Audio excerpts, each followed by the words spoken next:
తమ్ముళ్ళు ఎంత దుర్మార్గం అంటే జగన్మోహన్ రెడ్డి ఇంట్లో గొడవ. అవునా? గొడవ అవునా కాదా? మీ ఇంట్లో గొడవ అయితే ఎవరు పరిష్కారం చేసుకోవాలా? మీరే కదా. మనకేం సంబంధం? నువ్వే కదా ఆ రోజు చెప్పావు. నువ్వు జైల్లో ఉంటే పాపం షర్మిల గారు ఏం చెప్పారు?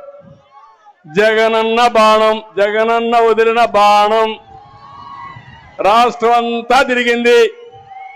నేను పాదయాత్ర చేస్తే పాదయాత్ర కూడా చేసింది. పార్టీ కోసం పనిచేస్తే తప్పట్లేదు. ఇప్పుడు ఎక్కడ తిరుగుతా ఉంది ఆ బాణం? నేను ఒక విషయం అడుగుతున్నా మిమ్మల్ని. అన్న తమ్ముడు అనుబంధం ఎన్టీ రామారావు గారు సినిమాలు తీశారు. అవునా కాదా? భారతదేశంలో ప్రతి ఒక్క వ్యక్తి కూడా తల్లిదండ్రులు సంపాదించిన ఆస్తి ఒకే చెల్లుంటే ఆ చెల్లికి ముందు పెళ్లి చేసి ఆ అమ్మాయి బాగుండాలని కోరుకుని అవసరమైతే ఆస్తి కూడా అమ్మాయికి ఇచ్చి నేను కష్టపడతాను ఆ జీవితం కోసం ముందుకు పోతా. అవునా కాదా? ఇది మన సాంప్రదాయం. అవునా కాదా అని మిమ్మల్ని అడుగుతున్నా. ఆ అమ్మాయికి ఆస్తి మీరు గొడవ పడతారు.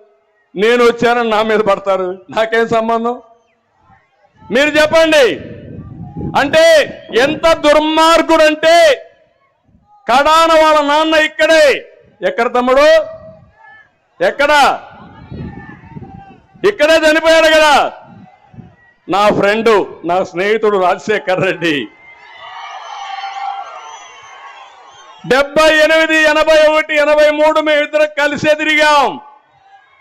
పాత రోజులు జ్ఞాపకుంటే మీకు అర్థమవుతాయి. మేమిద్దరం దగ్గర స్నేహితులు, రాజకీయ విరోధులు 83 నుంచి. నేను తెలుగుదేశం, ఆయన కాంగ్రెస్ లో ఉండిపోయాడు. కానీ ఒక విషయం మీరు గుర్తుపెట్టుకోవాలి. ఆయన నమ్మినవాడు వాళ్ళ తమ్ముడు వివేకానంద రెడ్డి లక్ష్మణుడు మారిగా ఉండేవాడు, రామలక్ష్మణుడు మారిగా ఉండేవాడు. అన్నమాట జమజాటన వ్యక్తి వివేకానంద రెడ్డి. ఏం తమ్ముళ్ళు అలాంటి వ్యక్తిని ఏం చేశారు? ఏం చేశారు? ఏం చేశారు? ఎన్ని డ్రామాలు ఆడారో చూశారా అని మిమ్మల్ని అడుగుతున్నా.